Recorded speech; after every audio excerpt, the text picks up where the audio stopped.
Okay, well, I'd like to get started. I know we have this for 1 to 2, scheduled for 1 to 2, and I want to respect everyone's time. So, hi everyone, and welcome to our October webinar, Gemba 101, From Boots to Brilliance, Leading Food Safety on the Factory Floor. I gotta say, I'm pretty excited to be here today. In fact, I'm not sure what's got me more pumped, the thought of the Blue Jays bringing home the title tomorrow or this webinar. Honestly, it's a tight race. For anyone I haven't had the pleasure of meeting yet, my name's KJ Kunarajasingham. I'm the Director of Governance and Compliance at Quality Cheese and also the Treasurer at the OFPA. It's great to see so many familiar faces and names, and a big welcome to those joining us for the first time. When Lone and her team brought up Gemba walks at our 68th annual Food Safety Conference, I knew right away this was going to be a crowd favorite. And, it brought me straight back to my early days at Kraft, which is only like 2.5 decades ago, where Gemba walks were a big deal. And honestly, it's something that really shaped how I think about leadership and engagement on the floor. At Quality Cheese, we built our own version over the years, but I'm really looking forward to today's session to see what new ideas we can take away and put into practice. But before we dive in, just a few quick housekeeping notes. This session is being recorded and will be available on our website afterwards. Just to mention, it's only available to our members. So if you're not a member, please, join the association. Secondly, we'd like everyone to stay muted during the presentation to keep things running smoothly. And lastly, we have a Q&A at the end. I know everyone's probably got a lot of questions, so feel free to drop your questions in the chat along the way, and I'll do my best to get through as many as I can. I can't promise everything, but I'll try my best.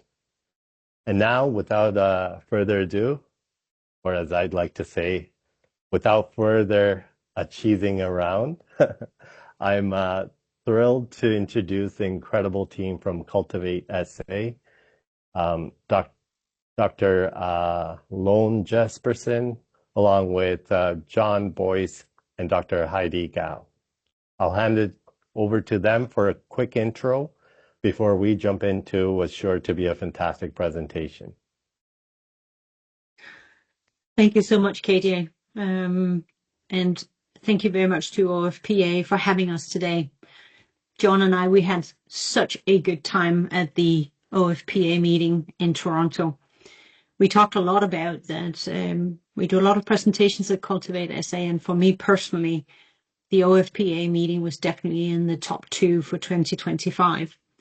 I think everybody on the board did a fantastic job putting the program together, and it was also fantastic to see how people engaged with each other.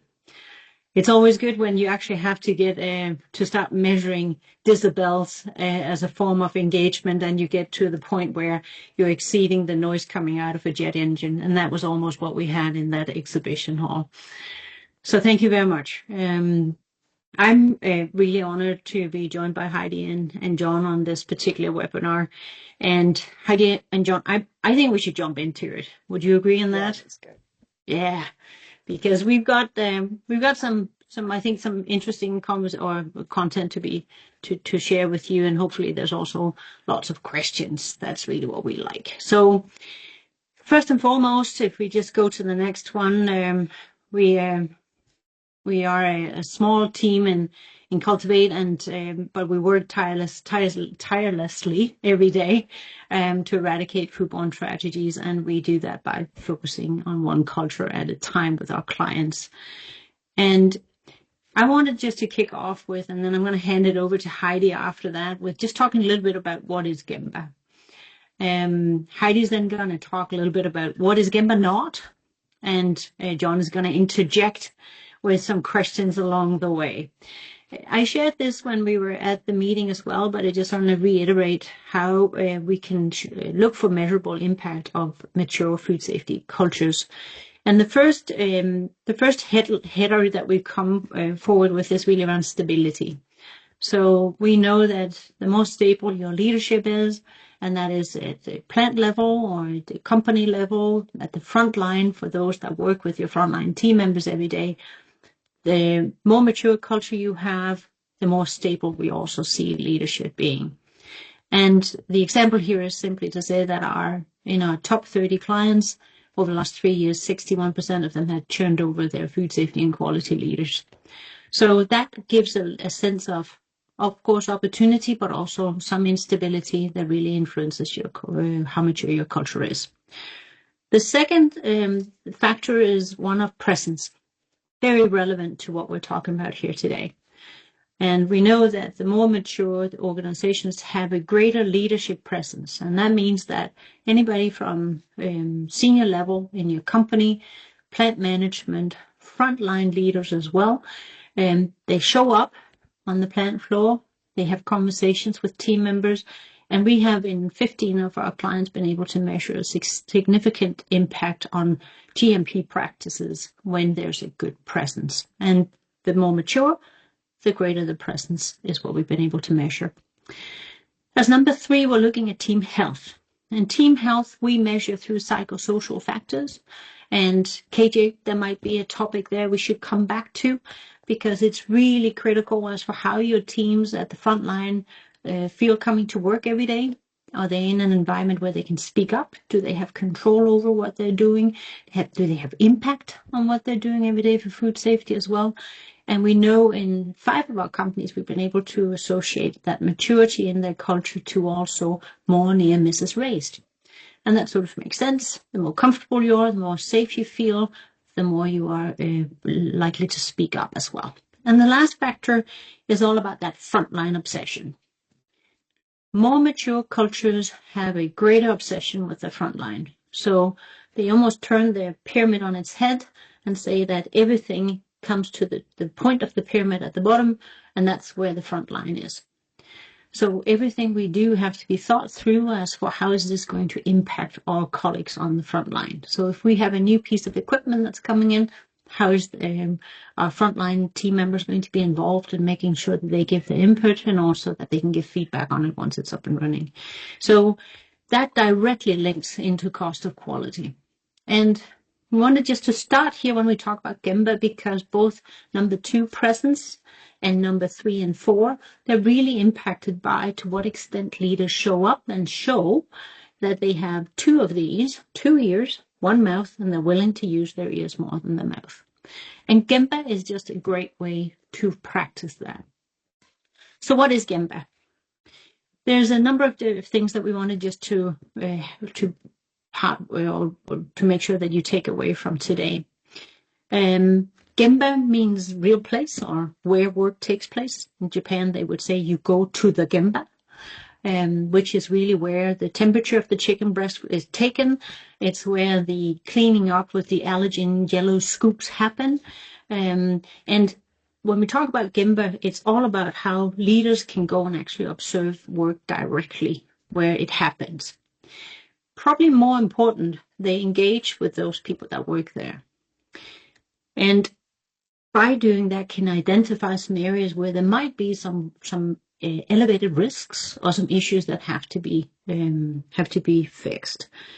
It's really enlightening to have to just observe when leaders do that. And we have some clients that do Gemba walks, and I have the pleasure of going with one executive team once a year round to the plants and organize with the plant teams the Gemba walks. Seeing how these leaders come back from the floor and go, ooh, I didn't know that we were allowed to do X, Y, and Z, or I heard this from our frontline team members, and I'm not sure we can ask them to do what we're asking them to do without fixing that. So the the conversation is one of that I, as a frontline team member, is really feeling, I feel somebody's listening to me. And if it's followed up on, I also feel that I actually have worth in the job that I'm doing beyond just showing up and putting product in packages, for example. But it's also one of where leaders really get a much closer understanding of how their decisions from a strategic perspective and other areas influence what is happening on the plant floor every day. If we just peel back the onion a little bit more on what is Gemba, if we go to the next slide, please, Heidi. It's one of the things that keep coming up if you're thinking about it if somebody, and Heidi's going to talk more about this, but if you're on a plant floor and you're not used to seeing your leaders that much, many people won't know who you are or who they are, the leader. And second, if they do, then they might also be a little mistrusting because what's this all about? And are we going to get in trouble if I speak up? So as you go and do your Gembas, as you set up your programs with your leaders as well, it is super important that there's trust built into this equation.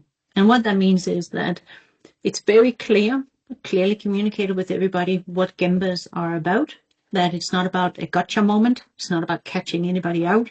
It's not about finding out what people do wrong.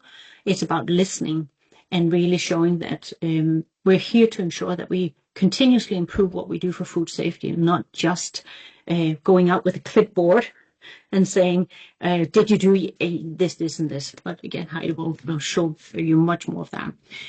Finally, just the last comment, and I have to give Heidi credit for this quote as for what is Gemba. It's all about, if we go to the next slide, please, Heidi. If you look at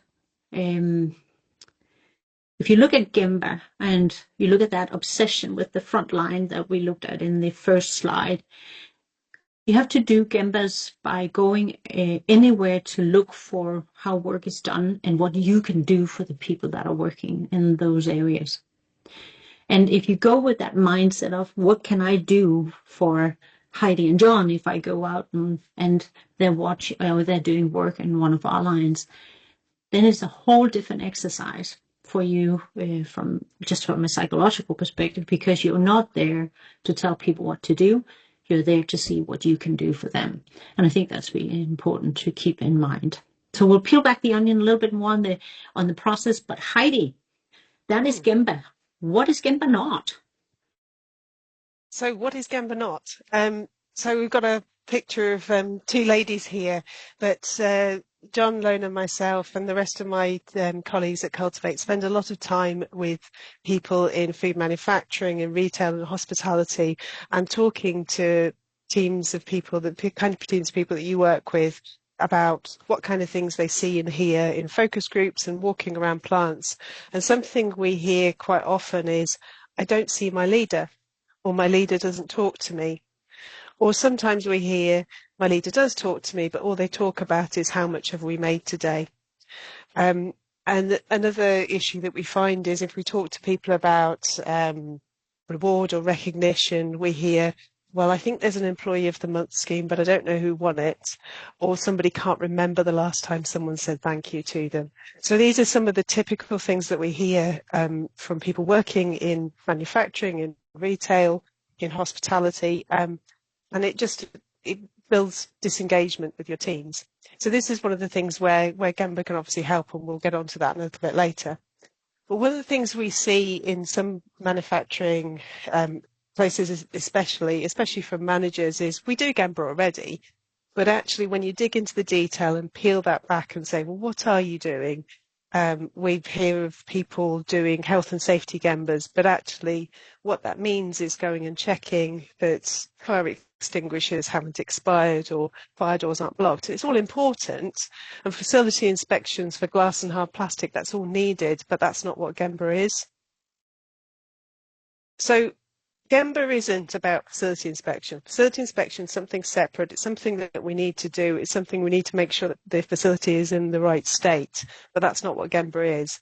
Gemba has purpose to it. So there is value in leadership being present in manufacturing areas in your retail establishment without purpose, but that Gemba has a purpose to it. You've got a reason for being there. You've got a reason for going to the point of value. And as Lone said, it's not about telling. It's about listening and understanding. And if gaps are found, it's about asking those open questions to understand why that they're present. The other thing that I've seen when I've been on Gemba with leaders is people looking to find issues in an area and walking away without engaging with the team. Gemba is all about engaging and asking those questions and listening. So we just wanted to break down some of the issues where Gemba programs have been implemented, but not really fully.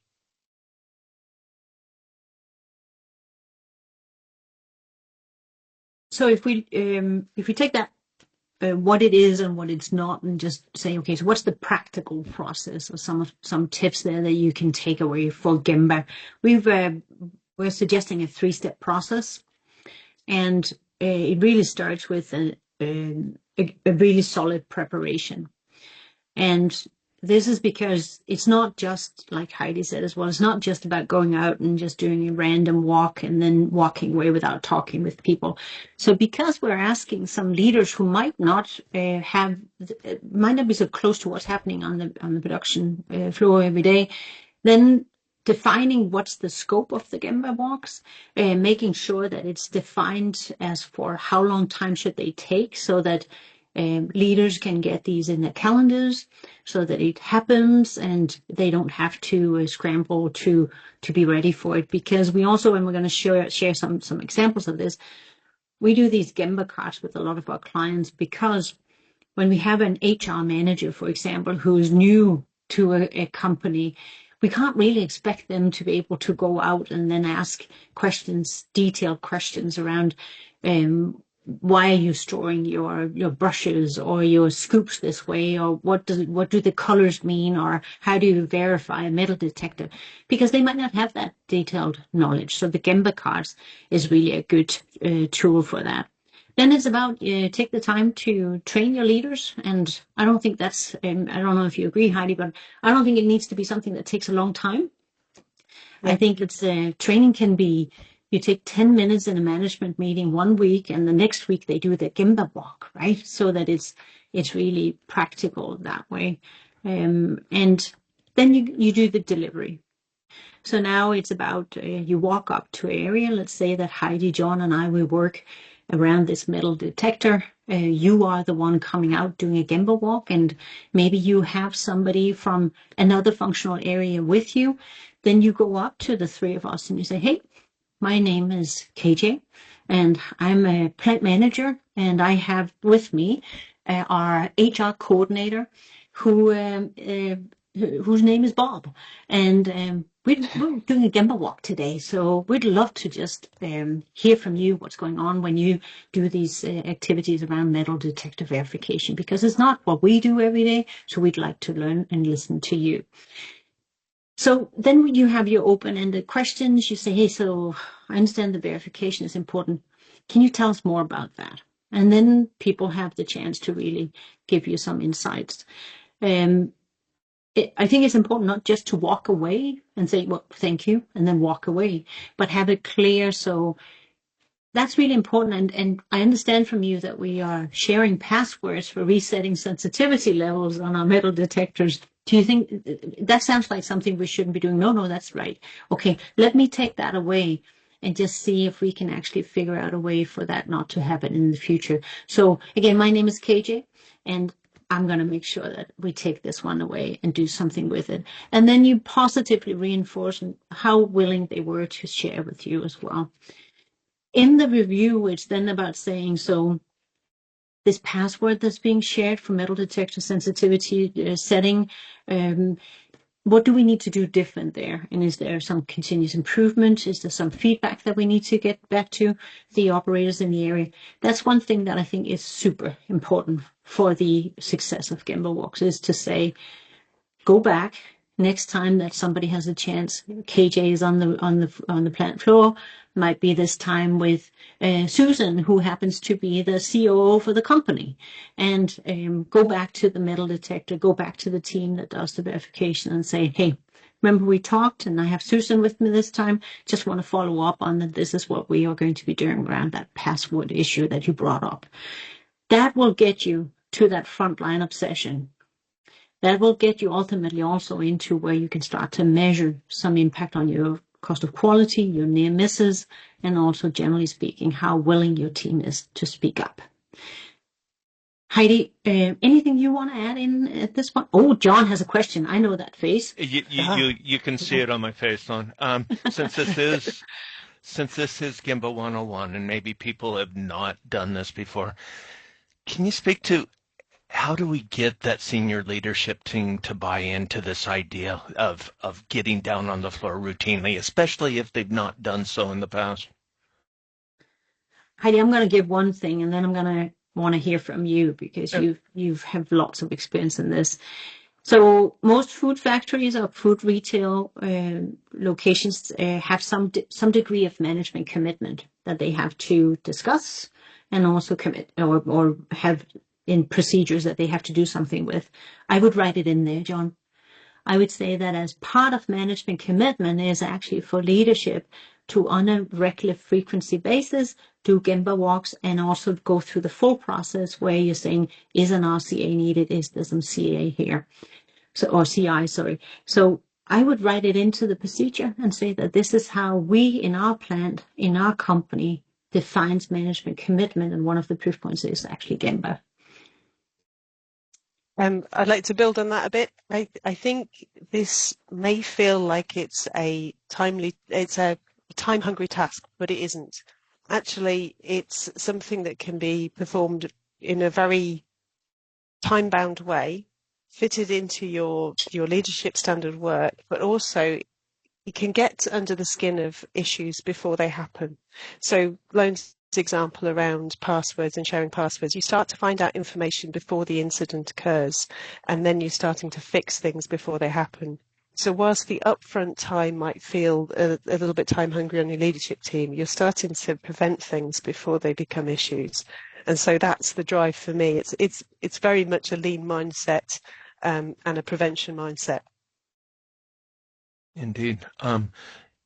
We might have companies who have been doing Gembas as part of another initiative, like a lean initiative or something like that. Is there a fundamental difference between a food safety Gemba and maybe one that's focused on industrial optimization? I'm going to say integrate, integrate, integrate. Okay. If you take nothing away from today aside from that, if you have a Gemba program already that's for your, Heidi mentioned people safety, EHS at the beginning. Use it, so operations excellence could be another one. Continuous improvement, Six Sigma, call it what you like. The same goes for recognition programs, competency frameworks. Don't go down the path of developing these programs in isolation in food safety. Integrate them into what you already have. Now, that comes with a caveat, because if, for example, your people safety people do Gemba walks that are really more inspections, then you've got to look out for that, right? Then you've got to make sure that it actually gets to become true Gemba walks. But that's an opportunity for your entire company. Heidi, you were about to jump in there? Yeah, I agree with that. I think in one organisation that I was working in, we had a Gemba discipline out of our daily short interval control meeting. And what we did was the 3 Gembas that we did as a team, we took one of those for food safety. So the other 2 Gembas were for other topics around performance, around health and safety. But we just made sure that food safety was part of that process. And it absolutely sits within Lean as well. I mean, Lone and I talk about this all the time, about how if you think about the different wastes, food safety waste is a defect, is part of that Lean methodology. It's not something separate. Yeah, couldn't agree more. You happy, John? Absolutely. Thanks. Super. So I mentioned Gemba cards before, and Heidi jump here in here again. So Gemba cards are something very, very simple. And it's because they're designed for somebody to be able to take it with them either on their phone, if you allow for people to take their phone with them into the production area, or can be printed out.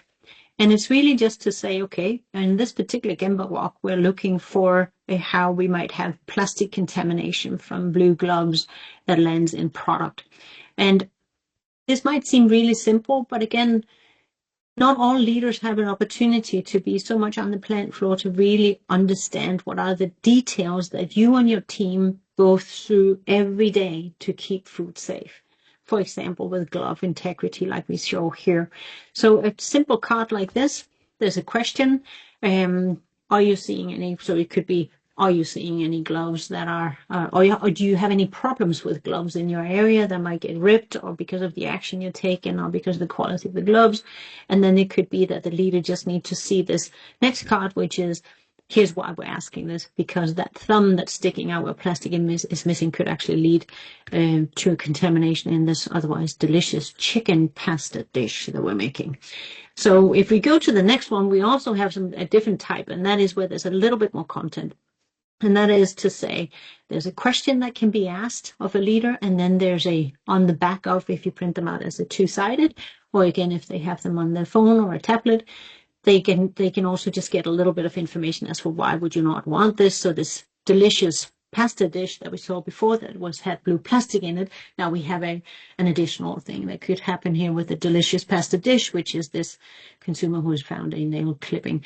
So we wanted just to show that, and Heidi's going to play a little bit more with that in the ABC model, but it's a simple tool that you can work with in your organization. Develop a Gemba card that assists your leaders to ask good questions so that they can learn as much as possible when they're out there. I'm just going to do the next one, Heidi, and then I'm going to toss it back over to you. Heidi mentioned lean and continuous improvement. Operations excellence is another thing that we need to think about when we do Gemba walks.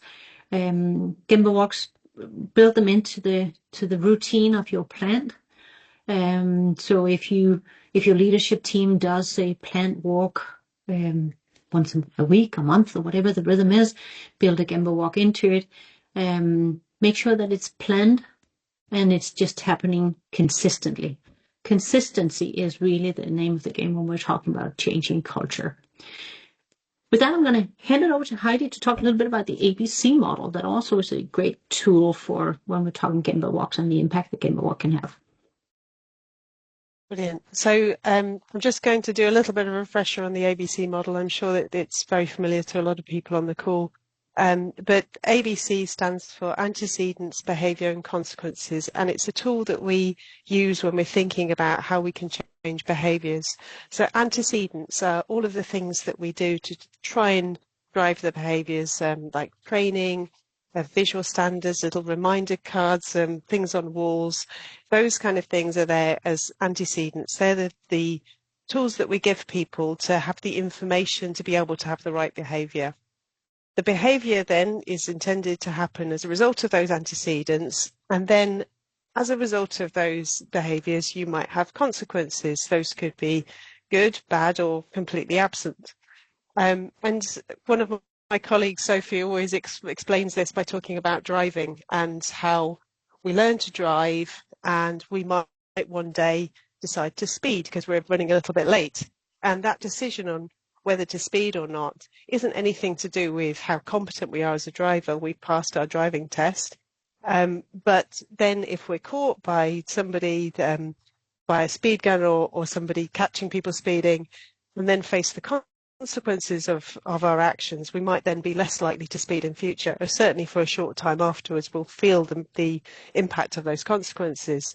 However, if we're not caught, if we manage to make it to work a little bit earlier and we manage to have an extra cup of coffee before we start the day, we might then see that as being a positive consequence.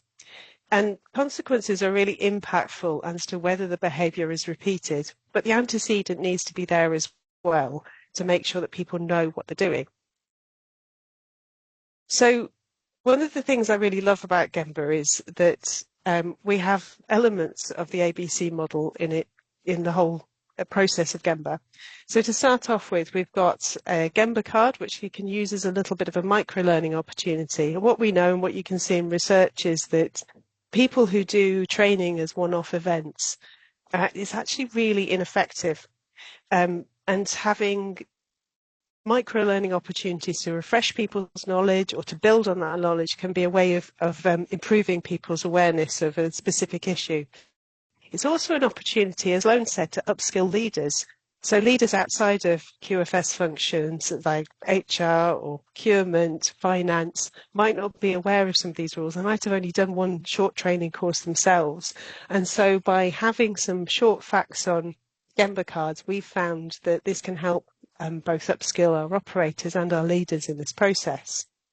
We also make these very visual so that they can be seen as well as hearing questions, because sometimes production areas, especially manufacturing, can be very noisy, or people might have the language that you're speaking as a second language. And so we try and make things very visual to help with those communication difficulties, which can sometimes be a concern. So this can be great for helping with those antecedents. But also in Gemba, you also have the opportunity to observe behaviours and talk to people about behaviours and what behaviours are easy, what behaviours are difficult, and why those might be. So in this conversation, you can draw out some of the issues which might be occurring, which if you had that conversation away from the plant or away from where those behaviours are happening, might be a bit difficult to get a bit more information on. You've also then got the opportunity as you're approaching the person to observe what's happening in the area. And then you also have the opportunity then to praise what you see and see that's good, that's going on in that area. So, for example, if we'd had some problems with plastic in our meals that was associated to gloves, and you saw some people that had intact gloves, you've got the opportunity to then praise that behaviour and say, okay, well, what is it that we're doing right here, so that we can understand it and make sure that we can share that good behaviour with others? How can you support people who are perhaps working for an agency to do the right behaviours as well? And then thanking the person for engagement, for the right behaviours, being really specific about it. And then that helps reinforce the right things happening. And I'm so passionate about this because I think that there's a lot of manufacturing sites particularly who focus on things like Employee of the Month, which is great, but that's only one employee, and you might have a site of 1,000 people. Whereas if you're doing Gemba, you could perhaps have, say, 3 or 4 leaders having positive conversations with people every single day, maybe even more. And you can get through hundreds of people reinforcing the right behaviours every single day. And it doesn't have to be anything more concrete than a thank you, and people do really appreciate it. Hey, Heidi. Just a Yeah. quick question. At least when you're first starting out with Gemba, just starting to get these senior leaders down on the floor routinely, I'm afraid behaviors might shift a little dramatically when people start seeing senior leaders on the floor. How do we account for that and deal with that issue? I think that's fascinating because you do see that the behaviours change when people. There's a little bit of sense making that goes on when people wonder, why is this leader here? Obviously, that will change over time when people get more used to seeing their leaders and more comfortable in that situation. But also, I think that's a great point to start the conversation, because you've observed that the behaviour has changed, and you can have that open conversation about, okay, well, what changed here? How can I help? What is it that I need to support with? Awesome. Yes. John, I also think if you treat Gemba as you do with a new friendship or a relationship, right? I mean, it might be a little awkward the first few times, and then it sort of gets everybody gets a little bit more comfortable, right? And if you're in that stage of maturity, sort of 2 to 3 on our Cultivate model, then it's really prime time for Gemba walks, because you have to get to your front line and listen to them to be able to move into the stages 3 and 4 consistently. And that's because there's a trust in the front line that people are there, generally speaking, to help them out. So, yeah. I could see where we would need to coach the leaders as well to expect that level of discomfort to start with, and then to move towards that level of trust. Yeah, I'm a big fan of sink or swim, right? Get out there, get it down, and get used to it, right? I mean, don't overthink it. Yeah, but I hear you. I'm with you, John. I'm with you all the way. I think as well that just having some of those early successes and feeling the change, you can get those early successes very quickly. And when you're going back to people with something you've been able to fix, that feels amazing as a leader. But also you can see the change in the people that you're working with. And I think that's a massive motivator for me personally. Very good point, Heidi. We want to just round out a little bit here with also saying, can we actually measure the impact? So as we shared up in the first slide, yes, the presence of leaders do have an impact. We also ran this study back in 2023, and it was really to say, okay, we worked with a client who were in that stage 3 on our Cultivate Maturity model, really wanting to make improvements, and we knew that we needed to get leaders more comfortable, to John's question, with being on the floor and asking questions. So we did the typical thing. We worked on an antecedents. We created a schedule with them, and that's what you see on the slide right now, where each of the leaders were responsible for going to a line once a month. So to Heidi's earlier point, it doesn't have to take a long time. This is not a big time commitment necessarily. So in this case, Per had to go to line A in January, along with Henrik and Thor. So that was the schedule, really easy to do. All the leaders committed to getting this done. So if we just click forward, Heidi. So then we came back and we said, whoopsie, there we go. So Gemba cards, obviously part of the equation, where this is what you go out and you look for. So they had the antecedents, I would say. They understood the process for Gemba. They had scheduled the time, and they also had information to what should we actually go out and look for. Then we tracked how that went. And that's the next click, please. And on that tracker, we saw that we had some challenges. That Per, who was the most senior leader here, actually didn't get any of the Gemba walks completed throughout the 3 months. There was a couple of other leaders who also missed 2 Gemba walks. So what we wanted to, in the beginning, set up was, can we measure the impact of where Gemba walks has happened and where they did not? So if we click on in this one as well, Heidi. So we measured 3 things. We said, 1, do these walks happen across their 3 lines? And what you see in this line graph is a line per, so the blue line is line C, the green one is line A, and then the yellow one at the top there is line B. We wanted to know, did you do the walks? Did it impact your GMP performance? And then we also asked supervisors to count how many hands were raised in their huddles with the frontline team members on these lines, where questions were asked or suggestions were made. And there was a clear directional connection between whether there was a Gemba walk. So as you can see, line C was the one that was visited the least. Both Per, Kirsten, and Morten actually missed a walk on line C, and we saw that there was the performance on GMP really stayed the same, and there were very few people on the teams on line C that actually asked any questions related to food safety, whereas we saw in the other 2 lines a much higher level of compliance with GMP expectations. But more important for me, at least from a cultural perspective, people asked questions and they made suggestions in their huddles as well. So there's a direct link between whether leaders show up consistently and also how the performance against what we know we need to do, in this case GMP, but more importantly, whether you actually have an engaged frontline team. Because to Heidi's earlier point, what you really want to use Gemba for is to prevent issues from happening, because you get those that are looking at it every day to tell you if there's an issue that could happen. And therefore, you have a chance to take action with them on that instead of waiting until that metal detector has been set at a sensitivity level where you've now sent a whole pile of product in the marketplace that's contaminated. So there's a definite connection, a measurable connection for whether leaders show up constructively with trust and consistently. If we look at that, and Heidi, if it's okay, should we close it out, see if John has anything more on his mind that we need to talk about, but also see if there's questions out there? What do you think?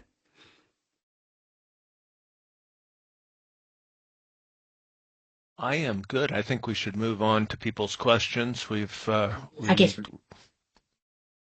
let's sum it up. Let's sum it up and get some questions. So let's go to the next slide. So in closing, we just had a couple of thoughts for you there. Really making sure that you understand whether your leaders are actually today present with your teams, or do you need to make a change? How can you build Gemba into your day-to-day? And then also just make sure that you have this cross-functional frontline focus. So just a couple of tips for you as we move forward.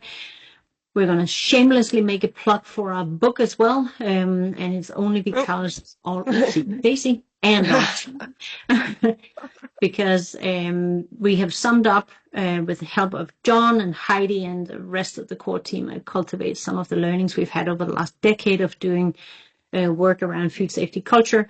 And I just want to very candidly say that we're not going to make a dime on this. So this is not a promotion for Cultivate. This all goes towards Stop Foodborne Illness. So do scan the QR code if you'd like to order a copy. We will have that in your inbox for your holiday stocking stuffers or something like that. So yes, let's go to questions. KJ, let's get some questions. How about that? Wow. No, thank you.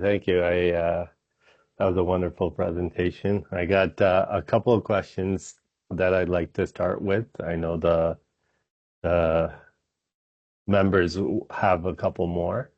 But we talked about being on the floor with the leaders, but over time, how do you keep a fresh perspective when you've been walking the floor for years? And if I could direct that question maybe to Heidi first, and then the rest of the team. Sure. So there is so many areas in which you can focus. So you can have a specific focus on areas that you're wanting to improve on, or areas that you're wanting to upskill the team, the leadership team, and the operations team on. So you can move around the focus area that you're wanting to put attention on. And in one place that I was working in, actually, it was so successful that the team wanting to work on some sustainability actions actually took the same process and replicated it. So it just shows that you can diversify. Excellent. Any other perspectives from John or Lone? Anyone? John, anything from your end? Just to reiterate what Heidi said, there is always something out there on which we can work to improve. The perfect plant doesn't exist, so to keep that perspective changing of those walks and allow for continuous improvement on so many fronts would be my idea. I think, KJ, we also have to maybe acknowledge that many food plants see a turnover in staff. So, that's your chance to get to know new people and hear what they have to say. They come with fresh perspectives. You set the tone from when they get in the door that you have the license to bring up anything that you see from your past that we don't do as well here. And then you will get some great input, I'm sure, from your new colleagues. One other thought, if you've got a multilingual staff, make sure you've got those resources available to talk to every community out there. We can't just focus on those that it's easiest to talk with. We have to facilitate that connection with everybody on that front line. Nice. Wow, that's I think you nailed it there, Lone. With the turnover in nowadays, in the production floor, it's always great to have that engaging conversations and set that expectation. So I truly do agree with that statement, and so that's great. Another question that I got here is how do you balance asking genuine, curious curiosity-driven questions without sounding like a food safety police. I think we should start with Heidi again. Do you know, I was thinking about this as we were talking. Do you know, one of the most disarming things is to approach with a smile. I think it's about your demeanor and approach and being genuinely curious and being there to support. I think people can understand that you're not there. It helps not taking a clipboard with you as well to those points. But absolutely, yeah, being open and asking genuine questions, I think people understand that and appreciate it. I agree. Like making them feel comfortable and, you know, in an environment where everyone's learning and, you know, trying to achieve that end goal. I think that's the important thing. So great feedback, Heidi. I know, Ellen, you've been itching to ask a question. So do you want to go ahead with one? KJ, can I just make a comment on that last question? Sorry, Ellen. Yeah, I think, and I saw a chat pop up while we were on here. Somebody mentioned vulnerability, and it sort of goes hand in hand with what you said, Heidi. I think just acknowledging as a leader and come up with a smile, walk towards somebody and say, hey, I don't understand. I don't do this every day, and I'd really like to hear from you how this works because I don't know. I remember first time when I was with Maple Leaf that Randy Huffman, who was hired in as the chief food safety officer, the first time he said in a board meeting we were in, I don't know. It was like there was a shock wave going through the board, right? What do you mean? We've hired this great resource in and he doesn't know. That kind of vulnerability and then following up with some great questions and whatever needed to be done there. I think that goes a long, long way. Mhm. Sorry, Ellen. Go ahead, no Ellen. worries. So since Heidi is answering all the questions, Heidi, this one goes for you. I always go to that reluctant person because, like, you know, as we're doing this, as we're talking about, I think about all the different situations I've been in, you know, as a woman asking a man, oh, how does that machine work? And have that, oh, you're a woman. Why do you want to know about this? I'm the one who takes care of it. This. Oh no, I want to know how is it? How do you change the labels? How does that work? What can go wrong to make it better or whatnot? You think about that. Heidi, tips to that reluctant leader. Like, for example, the example that you give here.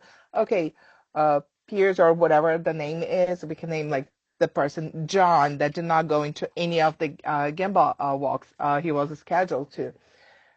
How do you work with that leader? I never said the question was going to be easy.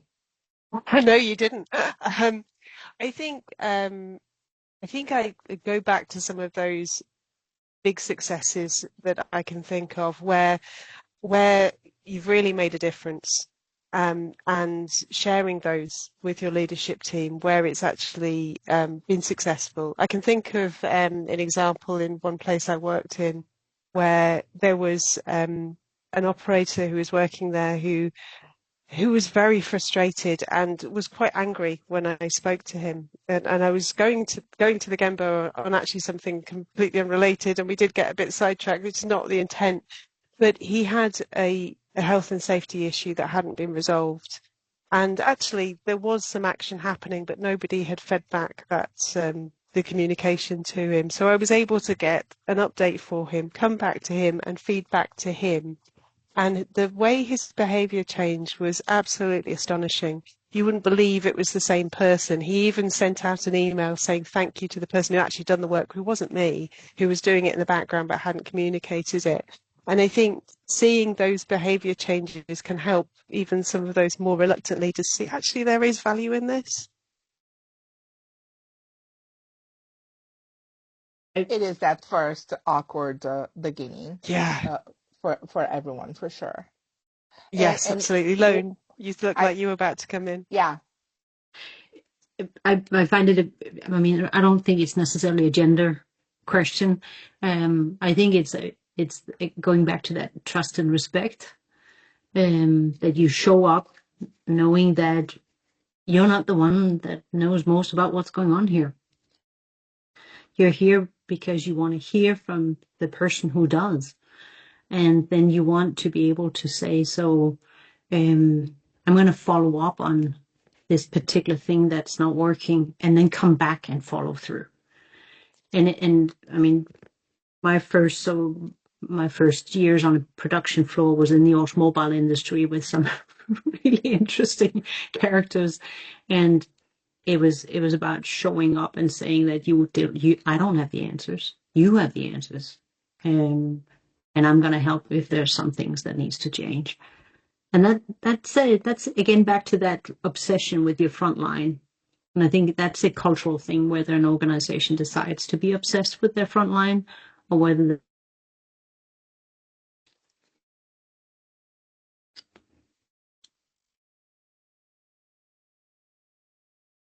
John, do you have a perspective on that?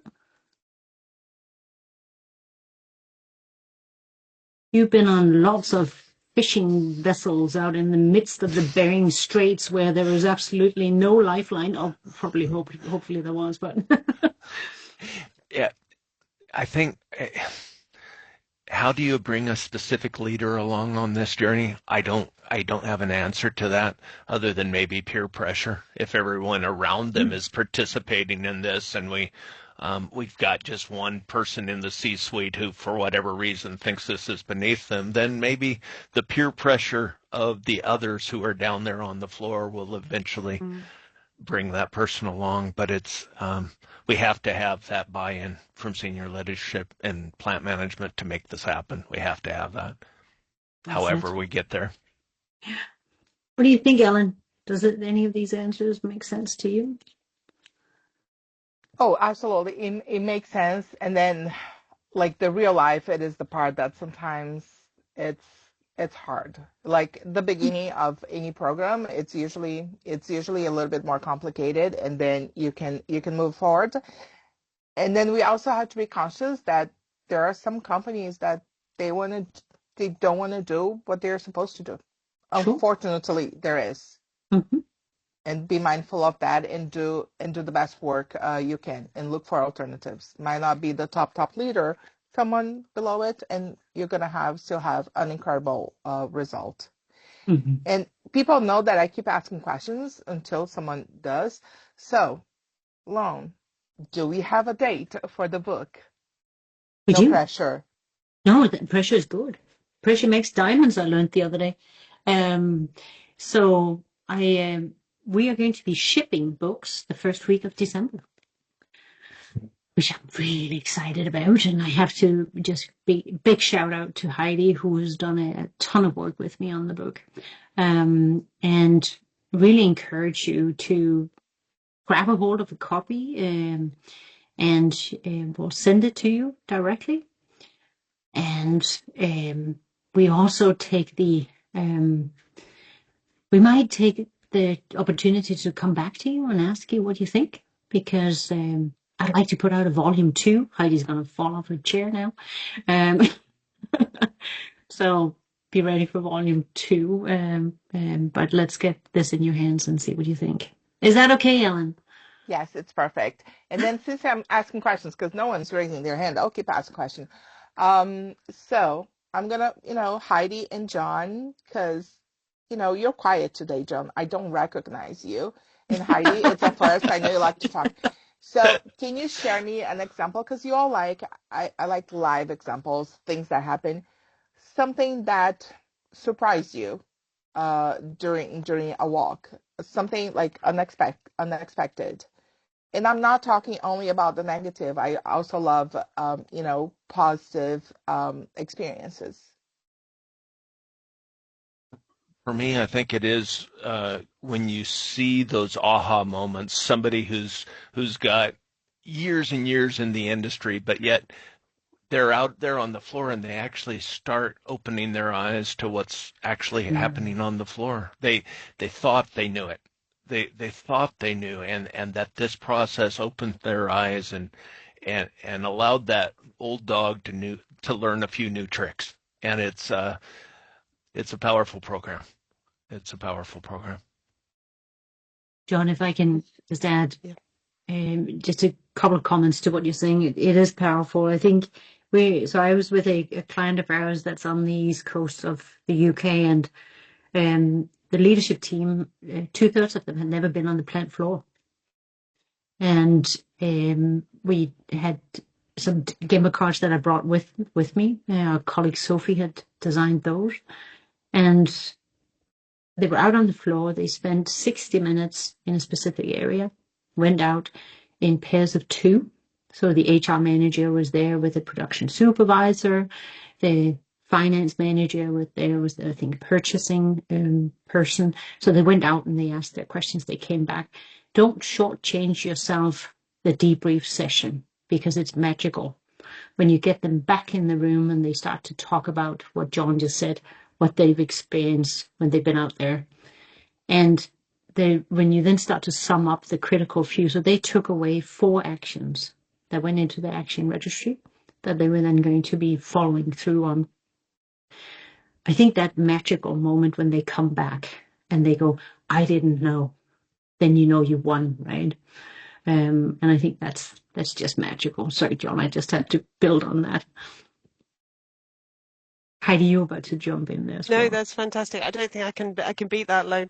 But I was just thinking around how much I've seen leaders be upskilled by this as well, and how that wasn't really in a way the intent when the program that I was working on started, but how much of a gap we had there and we didn't know.